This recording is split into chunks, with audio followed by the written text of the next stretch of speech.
Hello প্রিয় ছাত্রছাত্রীরা, welcome জানাচ্ছি আমার এই ইউটিউব চ্যানেলে।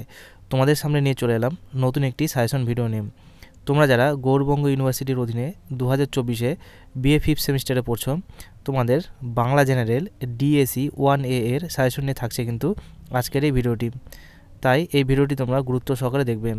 এই ভিডিওতে দেওয়া সাজেশনগুলির উত্তর তোমরা যদি নিতে চাও তাহলে তারা 9733232139 এই হোয়াটসঅ্যাপ নম্বরে যোগাযোগ করে নিতে পারো। তবে এর জন্য তোমাদের কিছু পে করতে হবে। তাহলে শুরু করছি আজকের এই ভিডিওটি। তোমাদের বাংলা পরীক্ষায় অবিভাগ থেকে দুটো এবং আবিভাগ থেকে দুটো করে মোট 4টি প্রশ্নের উত্তর লিখতে হবে। প্রতিটি প্রশ্নের মান থাকবে কিন্তু 8 করে। প্রথমে যে গল্পটি থেকে সাজেশন করা হয়েছে সেটি হলো পোস্টমাস্টার। এই গল্পের গুরুত্বপূর্ণ প্রশ্নগুলি হলো রবীন্দ্রনাথ ঠাকুরের পোস্টমাস্টার গল্পটি কবে কোন পত্রিকায় প্রকাশিত হয়েছিল। আর পোস্টমাস্টার গল্পে তোমাদের রতনের চরিত্র এবং পোস্টমাস্টারের চরিত্র কিন্তু খুব ভালো করে পড়তে হবে। আরেকটি প্রশ্ন করা হয়েছে, একটি সামান্য গ্রাম্য বালিকার করুণ মুখচ্ছবি যেন এক বিশ্বব্যাপী বৃহৎ অব্যক্ত মর্মব্যথা প্রকাশ করতে লাগলো। কার লেখা, কোন রচনার অন্তর্গত, অব্যক্ত মর্যাদার স্বরূপ বিশ্লেষণ করো। অথবা এই প্রশ্নটি অন্যভাবে ঘুরেও আসতে পারে, পোস্টমাস্টার গল্পে পোস্টমাস্টারের সঙ্গে গ্রাম্য বালিকা রতনের কীভাবে কেমন সম্পর্ক গড়ে উঠেছিল। অথবা জীবনে এমন কত বিচ্ছেদ কত মৃত্যু আছে, ফিরিয়া ফল কি, পৃথিবীতে কে কাহার, উক্তিটির তাৎপর্য বিশ্লেষণ করো। তো এই প্রশ্নটিও কিন্তু খুব গুরুত্ব সহকারে তোমাদের পড়তে হবে। এরপরে যে শেষ কোশ্চেনটা করা রয়েছে পোস্টমাস্টার থেকে সেটি হলো পোস্টমাস্টার গল্পের নামকরণের সার্থকতা বিচার করো। এরপরে যে গল্পটি রয়েছে সেটি হলো শাস্তি। তো শাস্তি গল্পে দুটো চরিত্র দেওয়া হয়েছে প্রথমেই, সেটি হলো চন্দ্ররাজ চরিত্র আর ছিদামের চরিত্র। এই দুটো চরিত্র কিন্তু তোমরা খুব ভালো করে পড়ে যাবে। দ্বিতীয় প্রশ্ন দেওয়া রয়েছে শাস্তি গল্পের নামকরণের সার্থকতা বিচার করো। তৃতীয় প্রশ্ন হচ্ছে রবীন্দ্রনাথ ঠাকুরের শাস্তি ছোট গল্পে ভূমিহীন দরিদ্র চাষিদের উপরে জমিদার শ্রেণীর শোষণের যে ছবি চিত্রিত হয়েছে তা আলোচনা করো। এরপরের গল্প রয়েছে শুভা।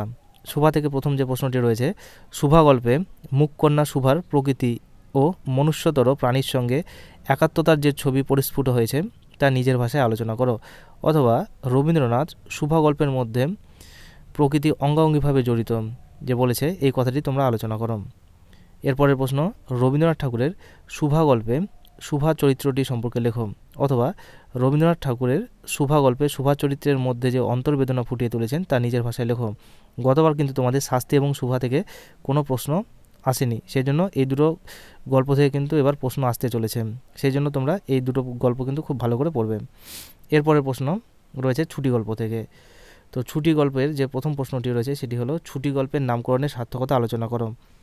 পরের প্রশ্ন, ছুটি গল্পে ছুটি কথাটির তাৎপর্য কী, কে কিসের থেকে কেন ছুটি চেয়েছিল, শেষ পর্যন্ত তার কাঙ্ক্ষিত ছুটি কিভাবে মিলেছিল। এরপরের প্রশ্ন, ছুটি গল্পে ফটিক চরিত্রটি সম্পর্কে লেখো। এরপরের যে গল্পটি রয়েছে সেটি হলো অতিথি। অতিথি গল্প থেকে কিন্তু একটা প্রশ্ন করা রয়েছে, সেটি হলো অতিথি গল্পের প্রকৃতির ভূমিকা লেখো। তো এগুলো কিন্তু তোমাদের অবিভাগের মধ্যে থাকা কিছু গল্প। এবার আমরা দেখে নেব আবিভাগের মধ্যে থাকা কিছু গল্প থেকে গুরুত্বপূর্ণ প্রশ্ন। প্রথম যে গল্পটি রয়েছে সেটি হলো হালদার গোষ্ঠী। তো প্রথম প্রশ্ন রয়েছে এখান থেকে, রবীন্দ্রনাথের হালদার গোষ্ঠী গল্পে সমাজতন্ত্রের যে সমাজের কথা ফুটে উঠেছে তা লেখো। অথবা হালদার গোষ্ঠী গল্পে আছে গোষ্ঠী বনাম ব্যক্তির লড়াই, গল্পে কোন শক্তি জয় হয়েছে তা তোমরা যুক্তিসহ বিশ্লেষণ করো। এরপরের প্রশ্ন রয়েছে রবীন্দ্রনাথের হালদার গোষ্ঠী গল্পে বনোয়ারি লাল এই চরিত্রটি সম্পর্কে লেখো। এই চরিত্রটি কিন্তু খুব গুরুত্বপূর্ণ রয়েছে এই গল্প থেকে। এরপরের প্রশ্ন রয়েছে দেবী গল্প থেকে, প্রভাত কুমার মুখোপাধ্যায়ের লেখা। তো প্রথম প্রশ্ন করা হয়েছে এখানে, প্রভাত কুমার মুখোপাধ্যায়ের দেবী গল্পের নামকরণের সার্থকতা বিচার করো। আর রয়েছে দেবী গল্পে দয়াময়ী আর কালীকিঙ্করের চরিত্র। তো এবারের জন্য কিন্তু কালীকিঙ্করের চরিত্রটা তোমরা ভালো করে পড়ে যাবে। এরপরে রয়েছে অভাগা গল্প থেকে প্রশ্ন। তো এখানেও একটি প্রশ্ন করা হয়েছে, অভাগা গল্পটির বিষয় সংক্ষেপ লেখো। এরপরের প্রশ্ন রয়েছে শিশু শিক্ষার পরিণাম, এখান থেকে দেওয়া রয়েছে। তো এখান থেকেও একটি প্রশ্ন কিন্তু করা রয়েছে। প্রশ্নটি হলো শিশু শিক্ষার পরিণাম গল্পে শিবরাম চক্রবর্তী শিশু শিক্ষার পরিণাম সম্পর্কে যে সত্যতা ফুটিয়ে তুলেছেন তা সংক্ষেপে বিশ্লেষণ করো। এর পরের গল্প রয়েছে তোমাদের খগেনবাবু।